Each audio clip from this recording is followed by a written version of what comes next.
Bonjour, bienvenue sur la chaîne Carpe Diem. Je vais vous présenter La sagesse des royaumes cachés de Colette Baron-Reid aux éditions Exergue.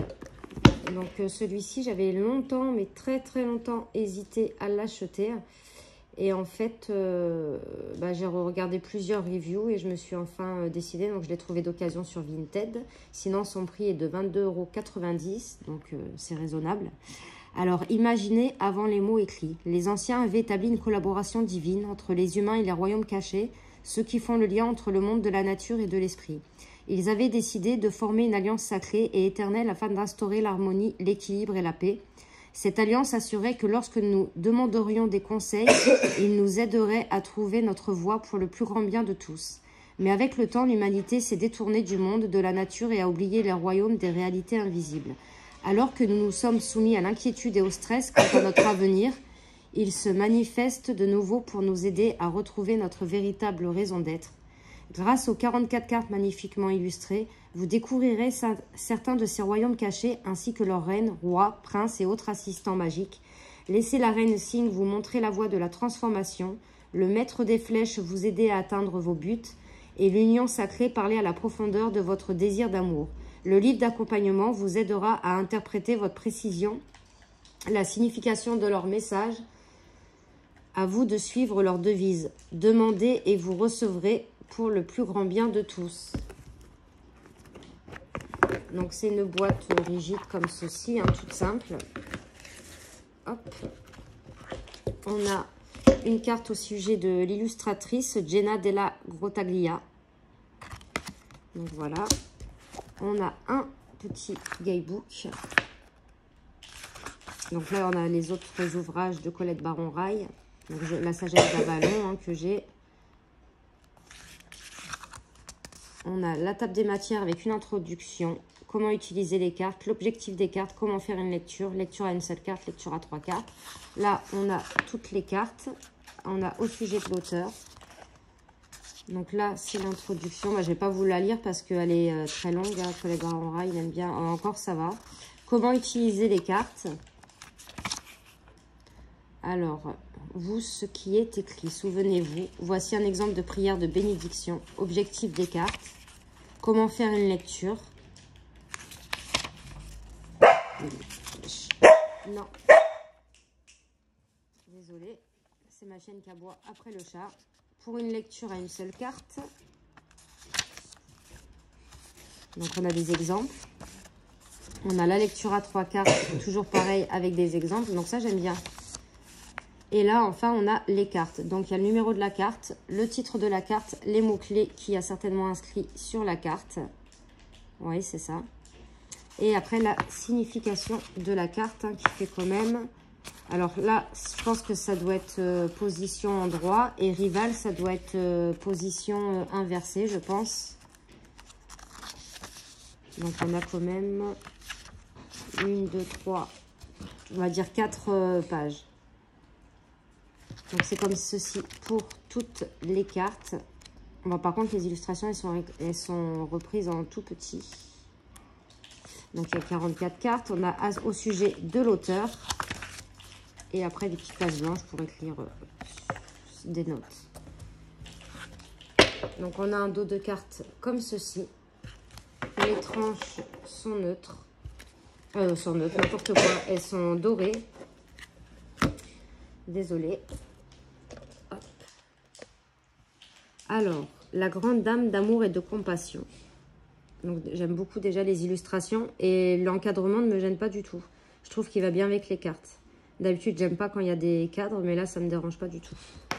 Le grand seigneur de la reconnaissance et du service. L'esprit chuchoteur. La tisseuse de toile. Magnifique. La danseuse spirale. Le rêveur au diamant. Donc, vous avez vu, il y a les mots-clés en dessous. Sagesse, force du divin. La rêveuse éveillée. Le maître de la minutie. Le maître des flèches. Le prince faucon. Donc, c'est pas un oracle récent. Hein. Le roi aigle. D'ailleurs, je sais plus... en 2009, la première édition en anglais. Et elle a été traduite en 2018. Donc, vraiment longtemps après. Hein. La reine cygne. Les fantômes affamés. La reine de la lumière. La reine de l'ombre. Les sœurs des saisons.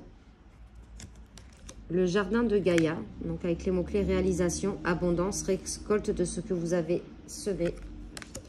Le prince du désert.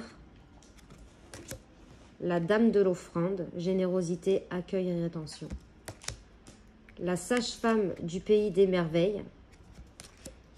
L'arbre de repos avec la patience et l'immobilité. Le duel des dragons. Conflit intérieur, moralité, choix conscient. Elle est magnifique. Le cartographe du destin. Les yeux de la beauté. Le prince de l'arc-en-ciel. L'union sacrée. La reine des glaces. Le phénix, c'est magnifique ce phénix avec résurrection, abandon au changement. La reine de l'échiquier. L'orphelin emprisonné. Les danseuses du soleil.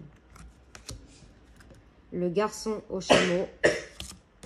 Les sages ailés. La dame de la foudre. La reine de la rivière. Le roi métallique. La gardienne des balances. La prêtresse de l'autel. Le prince de feu. Le cosmos, elle est magnifique avec créativité et immensité. Le roi cheval. Le seigneur des mots. Et enfin, la dame au miroir. Donc, je vais mélanger le jeu. Je vais tirer une carte et on va aller voir ce qu'il y a écrit dans le livret.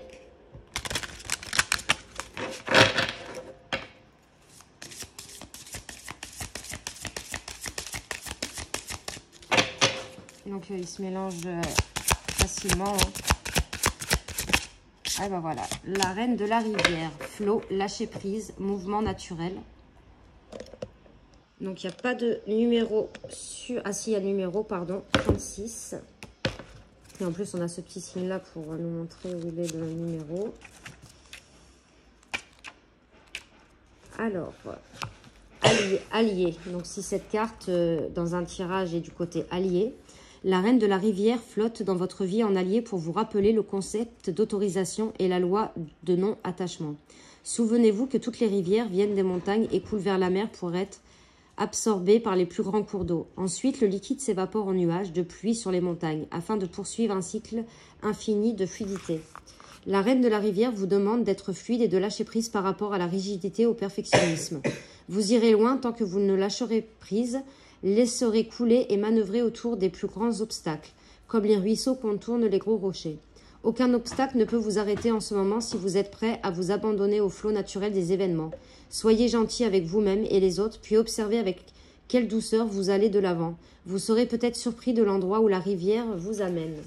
Donc si elle était sortie en rivale, des eaux turbulentes et des rapides se trouvent droit devant vous. Vous ne possédez pas de bateau, vous êtes seul dans l'eau, vous laissez porter là où elle vous amène. Ceci étant dit, même si la reine de la rivière est votre rivale, elle n'a aucune intention de vous laisser couler.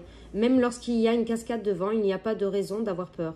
La reine de la rivière vous aidera à passer par-dessus, afin que vous puissiez replonger dans les eaux tranquilles de la rivière en dessous, flottant avec un nouvel objectif vers la mer. Soyez courageux en ce moment et suivez le courant des événements, cela pourrait être une aventure. Donc voilà pour la carte de la rivière et l'oracle La sagesse des royaumes cachés de Colette Baron-Rail.